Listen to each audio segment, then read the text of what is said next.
Welcome to the Lead to Succeed podcast, a podcast where you hear firsthand leadership stories, tips, and hacks to enhance your life and career. Brought to you by Zahi Abdeen and Usama Al Musa.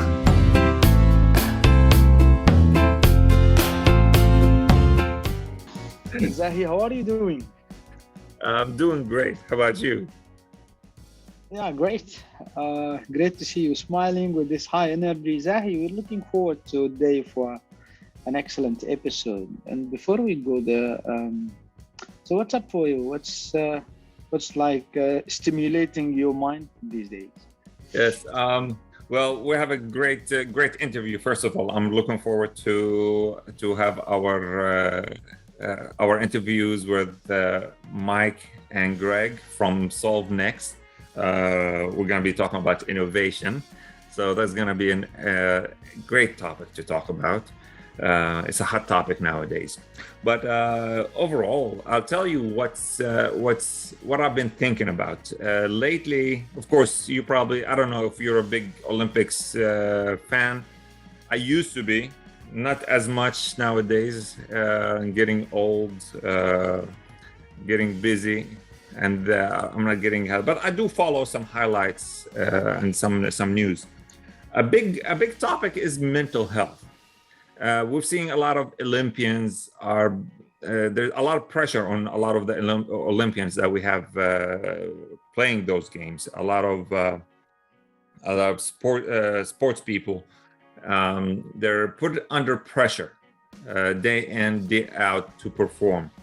And what struck me is that when those people stop and they put the blame on mental health, the reaction of the fans, a lot of it is positive in support, telling those athletes, yes, you have the right to take some time off. You have the right to distance yourself from the sport or distance yourself from the media. But you also have another group saying those athletes are becoming soft. Those athletes have no right to quit because they're representing their countries and so forth. And you have this two different ideas, two different reactions of the fans. And it just made me wonder about mental health, okay? Are those athletes really getting softer than they were? I mean, we used to never hear about somebody quitting or not finishing an Olympic competition due to mental health, and back in the 1980s or 1990s, but we do today. Or are we putting too much pressure on them? Are they under scrutiny if they to perform well? So what is it? And that's a topic. I mean, we both understand that yes, mental health is important, and that's why we teach resilience and so forth. So, what do you think? Thank you. Yeah, it's very interesting, Jay, that you brought up this topic. For me, I neither follow Olympics, neither I play any of those sports. What comes in mind with the piece of resilience and the importance of mental resilience and emotional resilience, the piece related to self-regard and how much we see this when we coach very senior leaders and directors.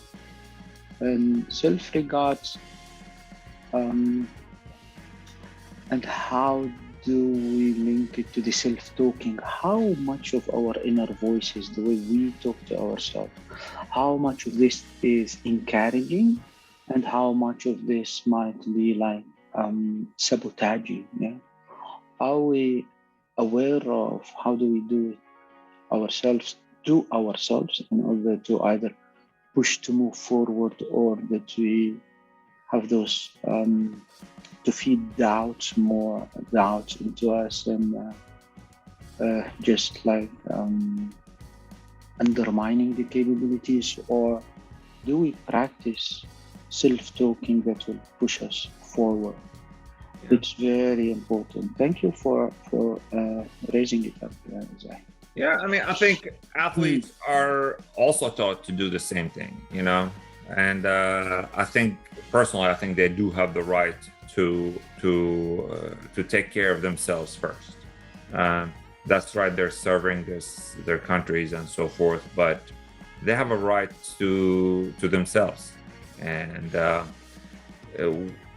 of course, we are resilient at different levels. We shouldn't expect people to be superheroes or super people, super athletes.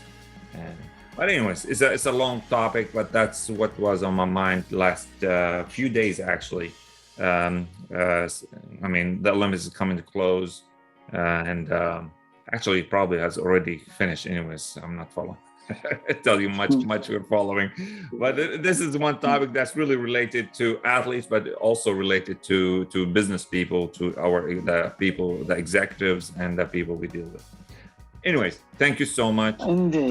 Indeed. Let's go to our interview. How about that? Yes, we go there. Do that. Thank you.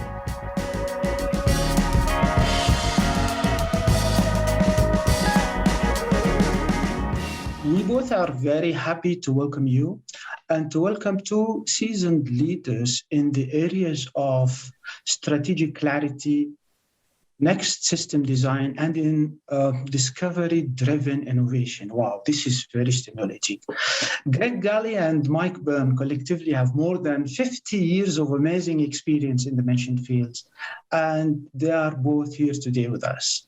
Greg and Mike, they co-founded Solve Next, and they are also the authors of Think Wrong, which is a very thought-provoking and stimulating book on how. Thank you, Zahi. You're showing it. Thank you. And it's really a very. That's the way to do it. Yeah. It's a very stimulating book on how to conquer the status quo and do work that matters.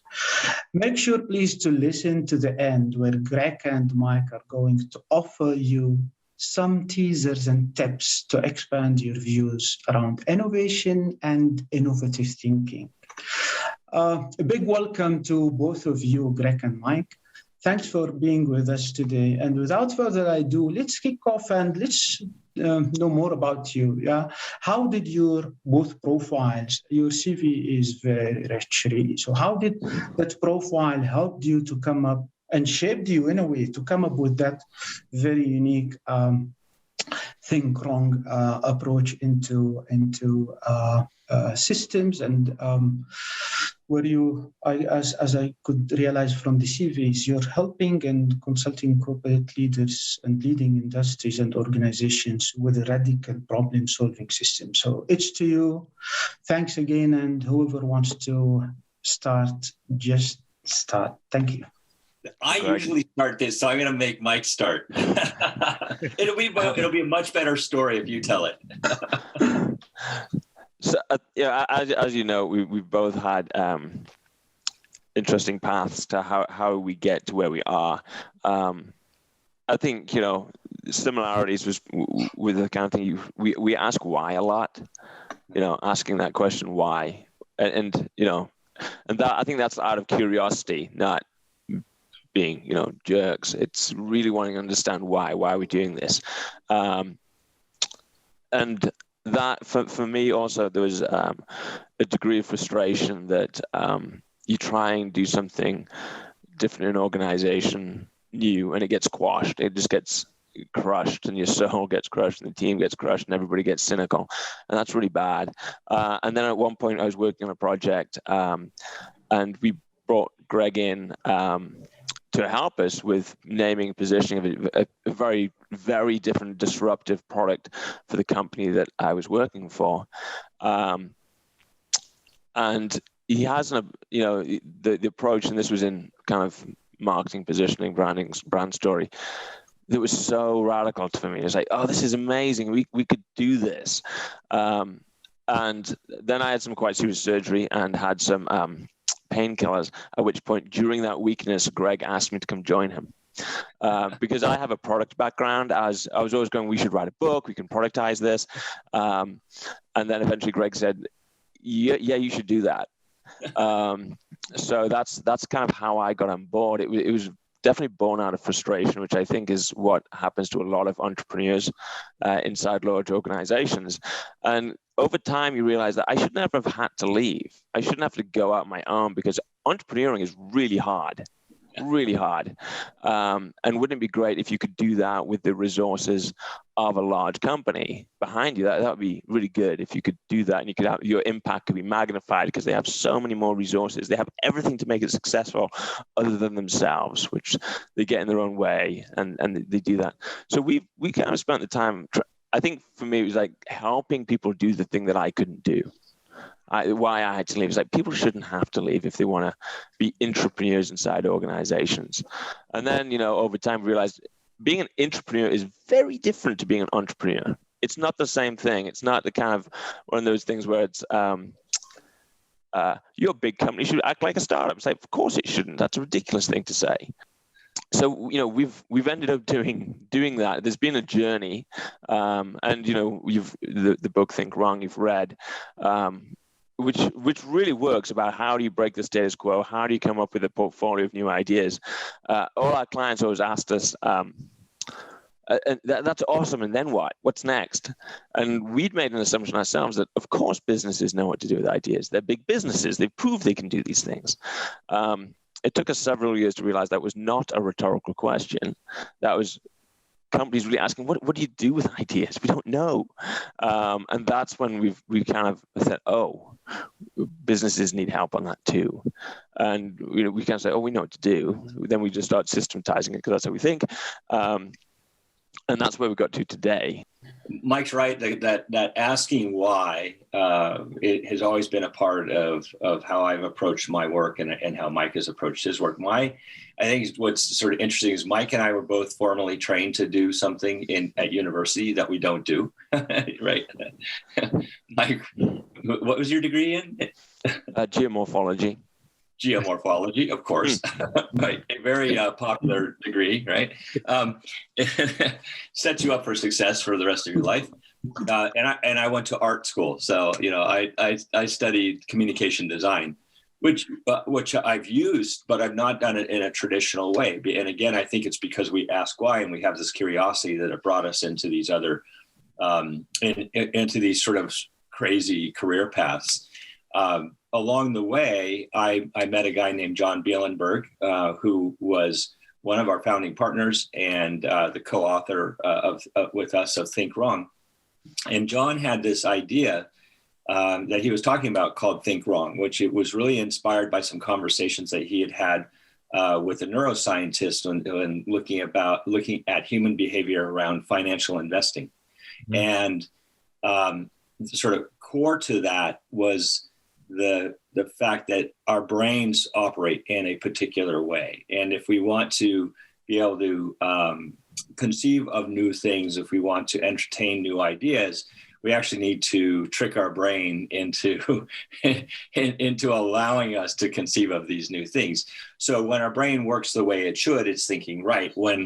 If we want our brain to actually diverge from the norm, then we have to think wrong. We have to come up with some techniques for doing that. So we expanded that definition of thinking wrong and looked at not only how do we trick our brain, but how do we trick our culture into allowing us to do some things. Because as we all know, the cultures we come from both support us, but also can limit us. As Mike said, we did reach this point with our clients saying what's next. And we had this really pivotal moment. One of our clients out of South Africa, who was a CFO for a large multinational bank, really loved working with us. I think we had a great relationship. We were in New York speaking with him, and he said, what I really need for my innovation, the innovation work we do within our business, I need a disciplined management approach to innovation in the same way that we have a disciplined management approach to the operational side of our business. And you think about it, you think about what companies invest in terms of the technology, the process, the business process definition, the restructuring and training of people to operate their payroll systems, their HR systems, their manufacturing systems, their sales systems, right? We have SAP and we have, Payday, or, these sort of payroll functions. We have, Oracle software suites. We have Salesforce. You have all these mega enterprise software companies that are for the operational side of the business. There's nothing like that on the innovation side. And so we were really struck by that, and that thing of a managed, disciplined approach to innovation. What does that system look like, and how do you operate it? And it's a little bit counter to the way that people think about innovation, because you think about, oh, it's the creative thing. Don't put me in a box. Don't limit me. It's the Steve Jobs wearing his black turtleneck, and that sort of cliche of this mythology of the creative innovator. And there are some people who are like just naturally great innovators, but they actually have to create systems in which they operate, in which they're going to be successful. Believe me, that if you went into Apple, there's some very specific systems in which that innovation happened, right? Steve invented a whole system of Steve that everybody operated in, so that maybe gives you a sense of the timeline. I went to school to be an artist. Mike went to school to be a geologist. And somehow we're both running an innovation firm. Great. Now, I'm going to take you a step back a little bit. I mean, innovation is a word that's been thrown around a lot, especially in recent months, especially in the last 16 months or so, is that everybody wants to innovate. What is innovation to you? And how is it beyond that? How is it beyond that superficial word? It's not just a word. It's more of what you guys talking about, systems and so forth within organizations. So, how would you define innovation, first of all, and why is it important in today's work environment? So that's how we define innovation. This is innovative.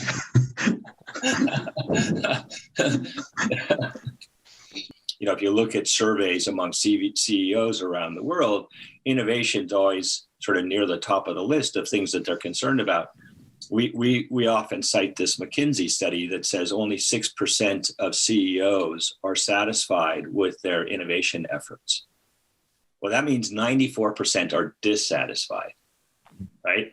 And that connects back to this conversation that we've been having around the lack of systems of innovation. The reason why our hypothesis, at least, is the reason why they're dissatisfied is because they've had massive amounts of capital leakage. They've had capital that's just seeping out of their organization because of ineffective, disorganized, chaotic attempts at innovation. A great example is companies that hold these, idea paloozas, as Mike calls them, these sort of, hey, everybody, here's a problem, submit your idea for what the solution might be.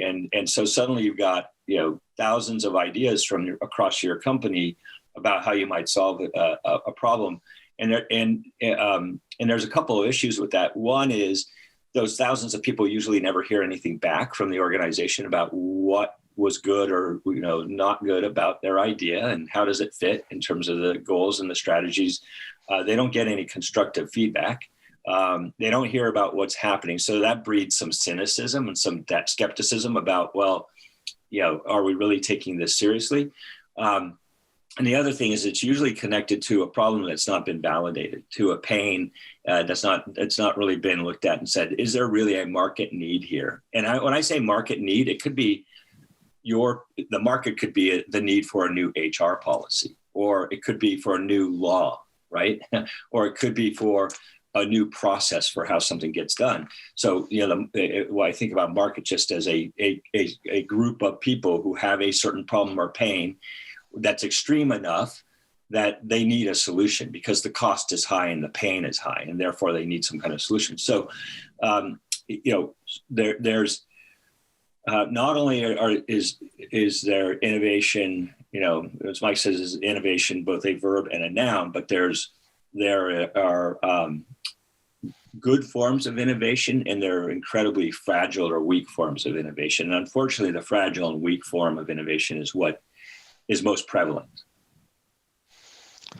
I think that's because it's easier. I think, there's this notion of innovation theater, where if you Google, corporate innovation lab and go to images, it all looks the same. It's bearing in mind that statistic that Greg just said, 94% dissatisfaction. You'll see cool lighting, funky furniture, and open spaces, and it's just like, well, I know that's not effective, and we can go down a rabbit hole of how ineffective it is. But I'll be more brutal. It's like, why is innovation not effective right now? That kind of bad innovation is because it's totally misaligned with goals and strategies of an organization. And often that's down to because the organization has not shared what their goals and strategies are, if they have them. Yeah. And if they do have them, they're usually formulated in a way that no one knows whether they're doing the right thing or not.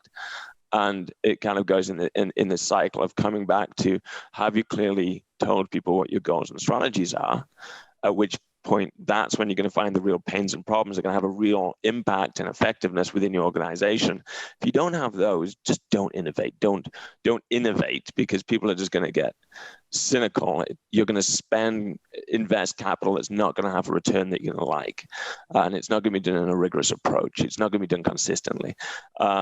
So I think, as Greg said, there's good innovation and bad innovation. Occasionally we come across good innovation. You talk to these companies and you're like, we literally can't help you. You're fantastic. So you guys are in Silicon Valley, and Osama and I are in the Middle East. So you guys work with some of the greatest and biggest probably organizations in the world, a lot of innovations. Innovation in the Middle East is happening. To what extent? It probably varies from one organization to another. What do you think about innovation in a more traditional context, in an environment where most companies are family businesses? Yeah. So what do you think the difference is between the environment where you at? I'm pretty sure you guys have experienced all type of organizations.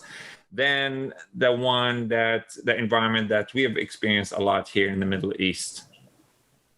I think if you want to look at the good news is we work with all sorts of organizations like big tech. We do a lot in the defense space, government. And when you work across that, you'd expect to see these big differences between these high flying tech companies, and it's not. You're all suffering the same problems. So I think there's that. I think they have better spin and marketing. But I think what's going to happen is when you've got family-owned businesses, there's something that's much more precious to them, and that's their capital. Their capital is much more precious because, they've worked for it. This is their family. This isn't some VC that just gave them money who's doing a spread bet and they don't really care because they're just going to play the numbers. This is a family. And I think the idea there is that capital is very important and it should be respected.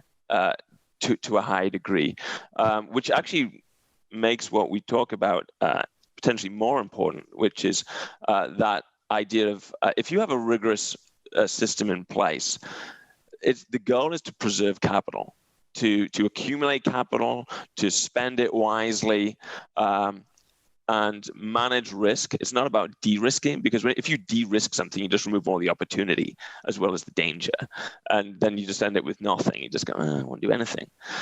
Whereas, we as I talked about, it's like you've got to change or somebody else will.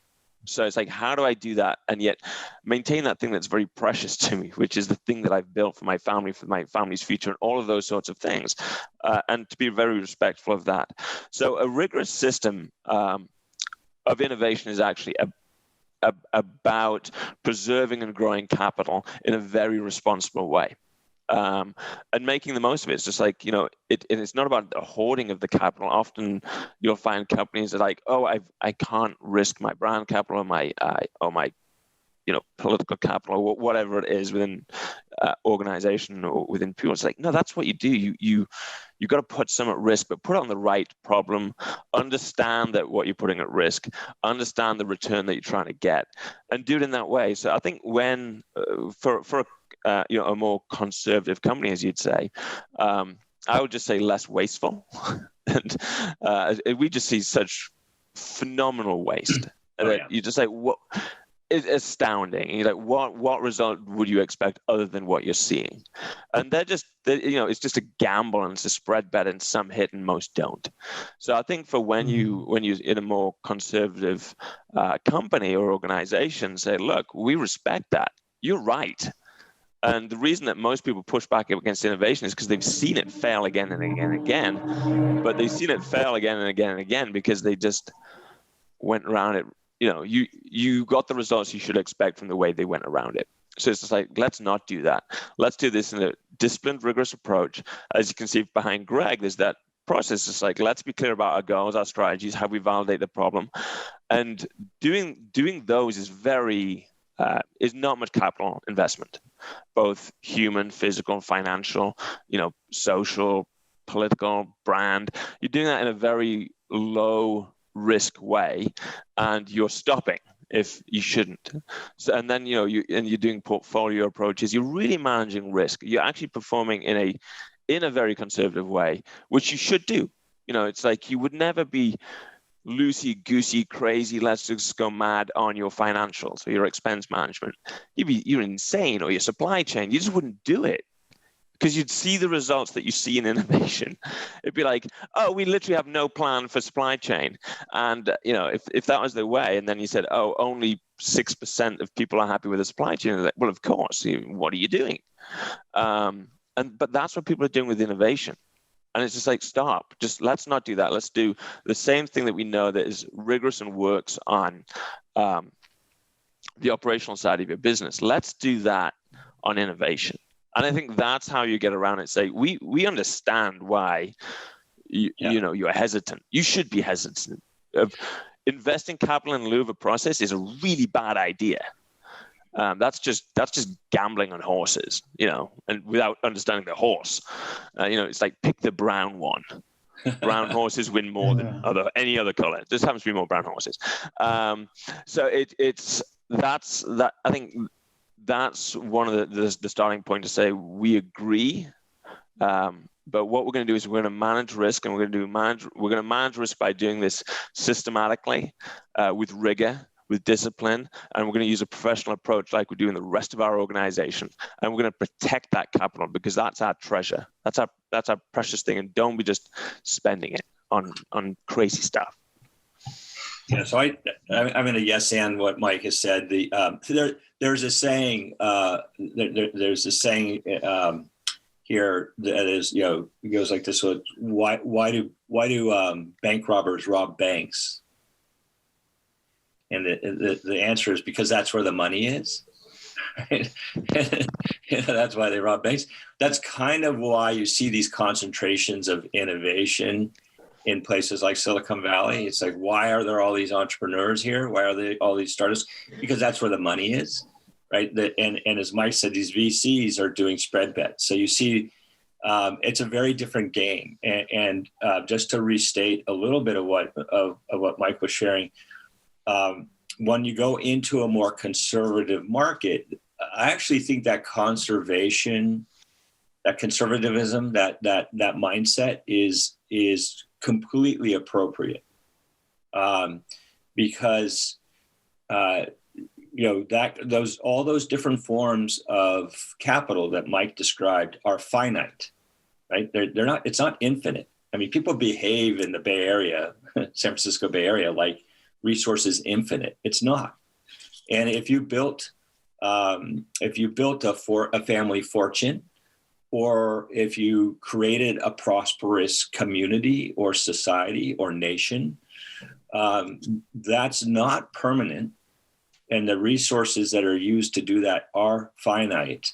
And you need to approach that in a way that is responsible.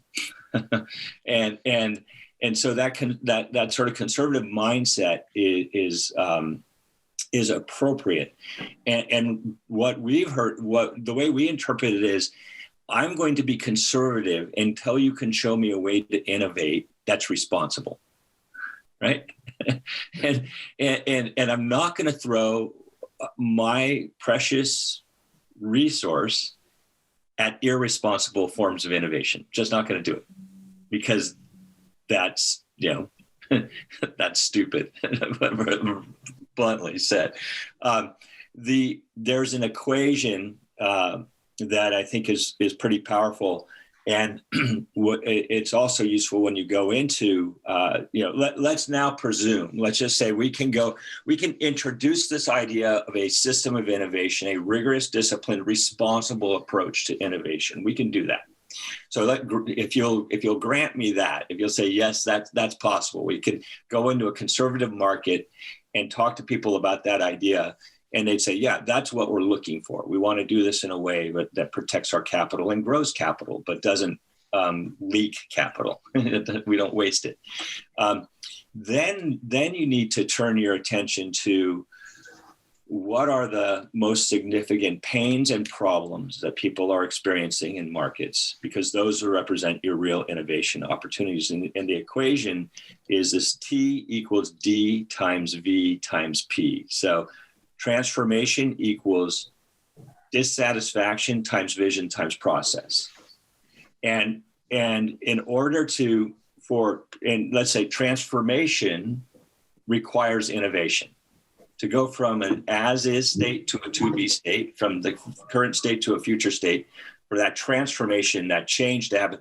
That first diagram I had showed the predictable path and the bold path, right? To make that change actually requires some level of dissatisfaction.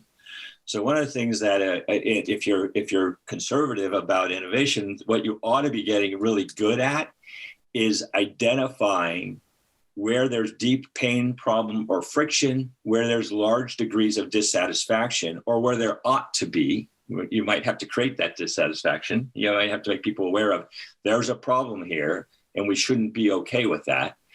And then you have to have a clear vision for what is the future state that we could possibly achieve. And then you need to have a process. So when I put this up and talked about a system of innovation, there's a roadmap that can get you there. And if you're missing any one of those things, if you don't have the dissatisfaction, if you don't have the vision, if you don't have the process, if you're missing any one of those, then transformation won't occur.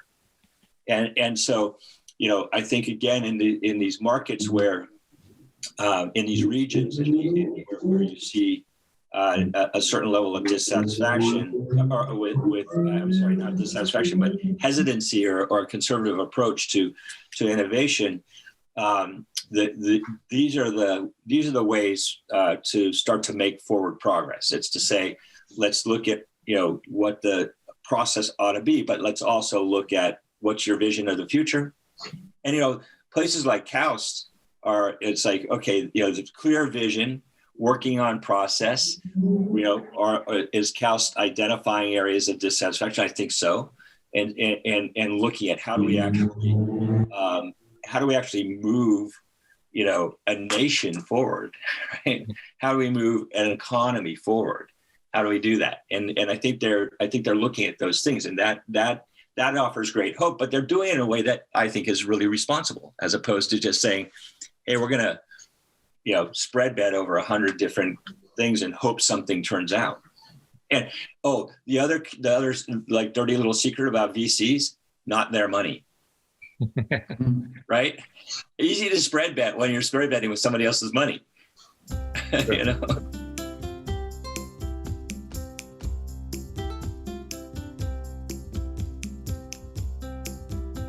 Osama, what a great interview.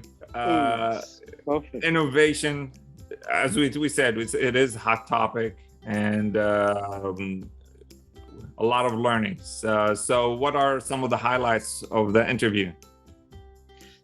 For me, a very big one was around innovation is a process. It's not a one-time thing. Yeah. So where it's like part of the culture, part of the how to do, the way to live, to internalize. That's in everything we do. So I love that piece really. How about you, Zahi? I mean, along the same lines, absolutely. That innovation, we have to have a system of innovation within organization. It is not. It's not. Let's have an innovation meeting and just brainstorm a little bit and keep going to something else. No, it has to be part of the system. I love the I love the quote that's been said that it has. We have to have a disciplined approach to innovation. So that was a big piece from the interview. I'm looking forward to our next one. So second half of the interview, there's a lot more to learn. Thank you. Great. See you then. See you. Bye for now. Bye.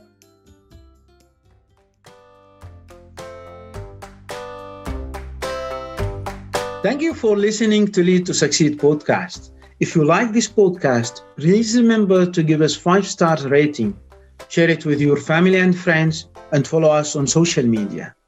We also welcome you to send us your ideas, suggestions, and any question. Our contact details will be found on the podcast description. This is Osama and Zahi, and until next time, make sure to remain authentic, keep learning, and to enjoy life.